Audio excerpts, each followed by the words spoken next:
Your Chenin Blanc Yeah, we're doing 3 by Way Chenin 2020. Blanc. Yep, 2020. So before, first of all, let's cheers. Cheers. Thank you, man. Cheers to your Rubbing brother. the what's in your glass. Yes, Indeed. sir. Um, now let's talk about exactly what we're drinking, and I'll let you get into the details on that. So right now, man, and first of all, let me say, I've been waiting for this call. I've been waiting for my opportunity to get on on the show. So I appreciate this, man. But today with me, I brought my 2020 Chenin Blanc. Everybody get a chance to see my beautiful label right here.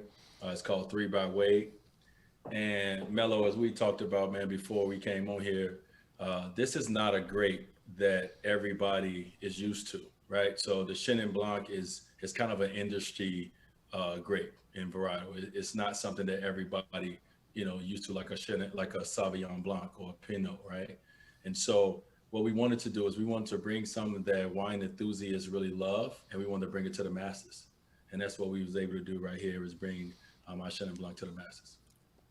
So the what made you want to pick the Chenin Blanc though? Because a lot of people, like you said, a lot of people you have to know the Yeah. Chenin Blanc.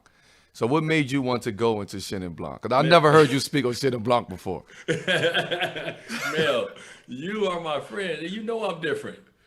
I You know know I that, but don't I take never. that But same path. this different is very different because a Yeah, lot of people, like you said, you have to know this grape, right? You yeah, have to understand what comes along with this. Your taste profile have to be different in order to like a Chenin Blanc. So yes. explain to the people why exactly you wanted to tap into the Chenin Blanc. Well, first of all, to understand my wine brand, I want you guys to know that one thing that I understand is teamwork. Whether I'm playing sports or anything in Right. business, I work very close with a team. And so when I wanted to enter this industry in 2014, I found who I felt was the best partner for me was the Paul Meyer wine brand.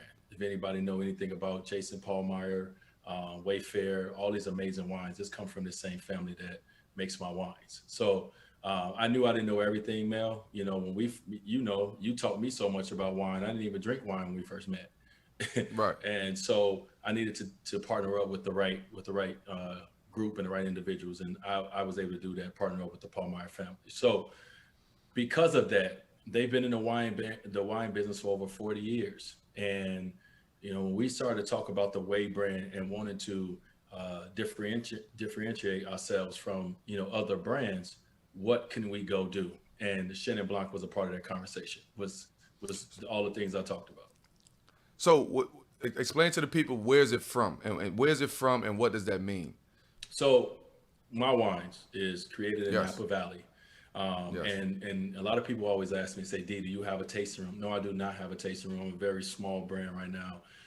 We've been around since 2014. But what we do, because of the relationships of Paul Meyer that we have, we're able to source our grapes from different places in Napa Valley. So a lot of our wine come from Oakville. If anybody know anything about Oakville grapes and that whole place, that's like grade A in Napa Valley. And so we're able to source our grapes from some of the best grape growers in the world.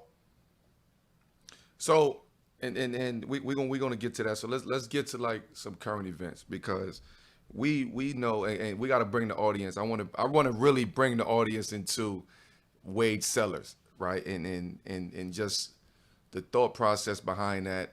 Yes. Why you wanted to create Wade Sellers? Why Paul Meyer out of everybody that you could have worked with? hmm Well, Mel, it's all about accessibility for our community, right? I didn't grow up knowing anything about wine. It wasn't a part of my community, and especially not in the way that I'm able to access it now. And so I wanted to be a tool and a platform for accessibility for my community, and that's why it goes all the way into my price points.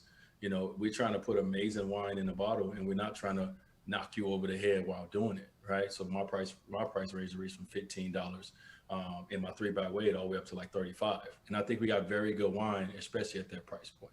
So I wanted to create a platform to educate our community, also to show that we can continue to go in these industries that may not look like an industry for us and be very successful, and also too just to make it accessible for everyone. So you said 2014. what I mean, we all know we love wine. We all know how we all got into wine. Yeah. Outside of me, right? Because we talk about that all the time. I hear Zoe really got you into the wine as well. Yeah. Yeah. How Yeah. how did how, how did that happen? And what was your first experience with drinking wine with Zoe? And when Well, I you say Zoe, people, it's Alonzo Mourning. yes, you know how our vets are, bro. You know, like we had some different kind of vets back in the day. They were older You vets. can't say no. You can't say no You to them. can't say no. So Zoe kept trying to push wine on me, man. And I was, Mel, you know, when we first met, I was on like Kool-Aid. I'm like, I'm a sugar. I come from the hood. I'm about that sweetness, that sugar. I ain't want no wine. That was like, especially red wine. That was like the most bitter thing I've ever had in my life. But he kept trying, he kept trying, he kept trying. And the first bottle he gave me that I tried was a bottle of Flowers. Anybody know the brand Flowers Wines? It's amazing. It's incredible. Absolutely, And at absolutely. the time, I didn't appreciate how amazing it was. But he was the first one to give me a wine. And I said, okay, Zoe, all right, what? And then he started, pulling the glass up, talking about the legs and, trying to tell me how to, do this.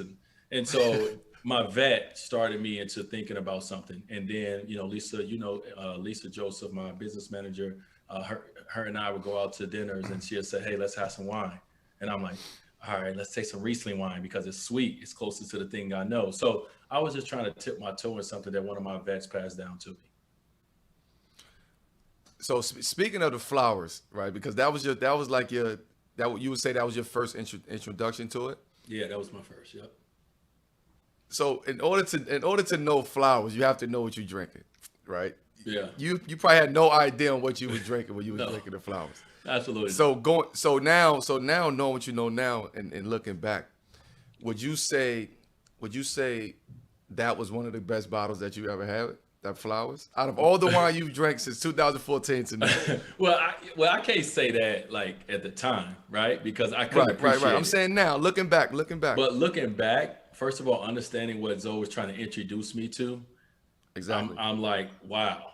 You know what I mean? Like I know like when I see somebody with a bottle of flowers, when I go to a restaurant, you can order flowers out the menu. I know that it's that restaurant, right? Because once again, just like Chenin Blanc, it's not one of those things that everyone know about, and it seems very accessible to everyone. And so, Right. knowing what I know now, he was trying to put me on game like immediately. Absolutely. Like, Because you really have to know what you drinking when you drinking flowers. facts. What's your favorite what's your favorite wine country? Man, I love France, man. We just had, I think I posted a picture. We just had about 7 bottles recently. You know what? Of course, I love Burgundy and Bordeaux. I love it. I'm actually going on a trip soon, and I'm so excited to go down there and really, really get into the culture. Hold Um, up. So are you taking that month trip that we was talking about a couple yeah, weeks yeah, ago? yeah, yeah. It's coming up. It's coming up. Like anniversary coming up. We out before the season start. All that, right? So yeah, I'm about to take my trip, man. But I obviously I love that wine. But just like me, man, you can find amazing wine in every varietal and every place that makes wine. You just got to know how to appreciate that wine for what it is. And I think I'm starting to do that. I love France wine. I love Napa Valley wine. But I'm starting to love, like Gaia is one of my favorite wines from Italy. Like I'm Boom. starting to love wines from all over the world now because I'm tasting more. When you traveling, like when you're on your month vacation that you about to take, how many I just need to know this. How many Wade Cellars wines are you bringing on that trip? Because that's a long trip and that's a lot of wine. Good question. And so we're trying to work through the logistics of that.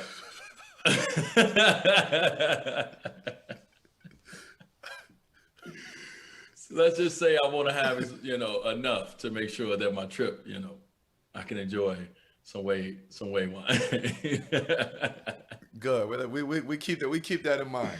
Like Yeah. shipment, the shipment prices is high. The Oh shipment man, they prices is high. skyrocket, man. They skyrocket, especially right now, man, with everything going on in the world. Having to travel, having to be safe everywhere you go, having to be vaccinated, like everything that's going on in the world right now, it's even crazier, and the price is even higher to do something as simple as shipping my wine over to the places we're going. Right. So being in LA now, right? Yeah, You LA full time, right? I'm LA full time. Yep. right So now. being in LA full time, do you find it easier for you in the winemaking process, being that you're so close to Napa, Santa Barbara, like all of those, Palo, all those areas that's out that way? Do you Yeah, find it easier in the winemaking process? yeah. Paso Robles is out here Paso as well. Robles, yeah. Yeah, I do, man. And that's like I first of all, people hear that you moved to LA, they feel like I just gave up on Miami, right? Like I love Miami. Miami is in my heart. But in this phase of my life, LA is the next phase for me and everything that I'm trying to accomplish and do, and also my wife. And so being able to be up here and having access to all of these locations, like you said, going up to Santa Barbara, going wine tasting, going up to Paso, going wine tasting, and getting introduced to wines that I've never tasted before from different that have different soil, that have different temperatures, that from all these different places and regions. So it definitely has enlightened me and opened my eyes to wine that I've never knew existed. Right. Yeah, Switching gears a bit, right? Let's talk about. We got to talk about the cube, let's right? do it, bro. Let's talk. Did you ever Let's think I we would got. host a game show, Mel? Hell no, never, ever, ever, ever, ever, ever. But I always knew, and I know that you don't mind trying different shit. Like you would Yeah, try, you know what I'm saying? Even if it's yeah, if it's not cool to everybody else. Not saying that the cube is not cool, but just in general, I know yeah. you. And you would just try shit. And if it worked, it worked. It worked. Sometimes you make shit look cool. We be like, yo, what is D doing, man? Shit look cool. He the only one that can pull that shit off. So when we talk about the cube, like let's give the listeners the idea of what the cube is, how it was started, and Yeah, why you actually decided to host a show like that, a yeah, game man. show at that, a game show at that. Mel, let me start off by saying I was nervous as hell. Like I was scared, bro. Like to do something like this. I mean, you're talking about somebody who's done a lot of great things in the world, right? It was one who's been on the Right. biggest stages in our respective sport and been able to come through. This was a different arena for me. I had a lot of things to overcome to even think about hosting the show, Mel. I posted some things recently about I had to do not only did I have to do a hosting coach to learn how to host, I had to I have a speech coach to learn how to be able. I come from Chicago. They got that Mississippi. We got that country. We don't finish our words. I'm on TV in front of America. Like I have to be able to feel comfortable speaking and captivating the audience. And, Yeah. and it's about more than just your face or your talent. It becomes about your voice. So I had to go through all that first. But man, just to talk about the Cube, this show has been successful so far for 12 seasons, and hopefully it continues in the UK. And so we adapted this with my production company and also with Warner Media. I'm executive producer on the show. We adapted this here coming out of the pandemic. We wanted to be able to bring some kind of joy into the living rooms of families. And so we felt the Cube was a great kind of family thing, man, where everybody, no matter what age, size, color, anything, you can play this game, you can enjoy it. And so we set out to do that. And they said, well, how about you be the host? And I looked at them on the screen like they was crazy because I didn't think I would host it. But because I was scared to do it, Mel, that's the reason I end up doing it, is because I can't be afraid as I'm raising, trying to raise kids. I'm trying to, be a leader and a role model. I tell people to go for their goals and go for their dreams. And even when it's hard and even when it's scary, still fight through it. I had to do it myself and I did. So it was a great opportunity for me to showcase myself in a different light. It was a great opportunity for me to be able to be a part of helping families that are in need, to be able to come on the show, to be able to help either themselves, to help their community, or things or people they love, to be able to win $250,000.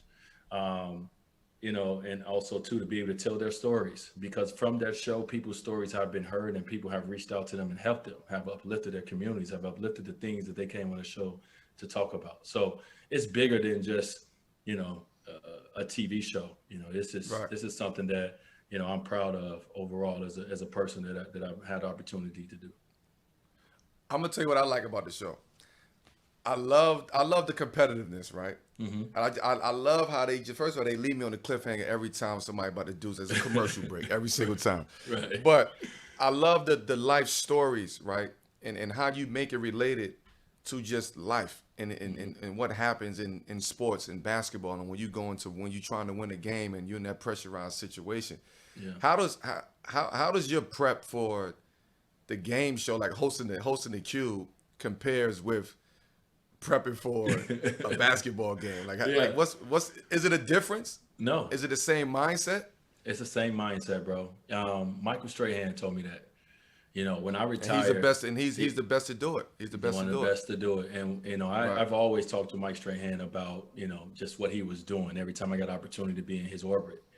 And when I retired, I actually did the show after my game in Brooklyn when you guys were very Right. tipsy on the sideline. And then as the night went on, anyway, but matter of fact, I take a sip, Can I talk about? Did you see that they put my head on a meme of that? All right, we're just gonna leave it there. You didn't see that go viral, anyway. So I got a chance to talk to Mike Strahan after the show, and I asked him about TV, and I wanted to know how was the transition from him from sports to TV.